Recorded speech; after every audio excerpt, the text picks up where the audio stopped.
Tajný Instagram tip, o ktorom si nevedela, čas 195. Nahraj fotku do príbehu. Ťukni na 3 bodky a kresliť. Vyber farbu z fotky a podrž prst na obrazovke, kým sa nezmení pozadie. Teraz ťukni na nálepky a nahraj fotku z galérie.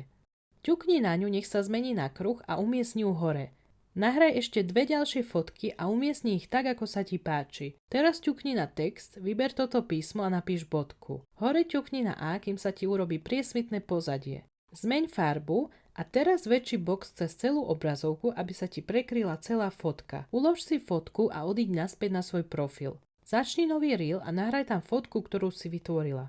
Hore ťukni na efekty a vyhľadaj tento efekt a aplikuj ho. Cez nálepky nahraj hlavnú fotku, ktorú chceš zdieľať a daj ju do stredu v tvare kruhu. Teraz ešte cez nálepky vyhľadaj túto nálepku a daj ju okolo fotky a vznikne ti takéto krásne video. Pre viac takýchto tipov daj odber môjmu profilu.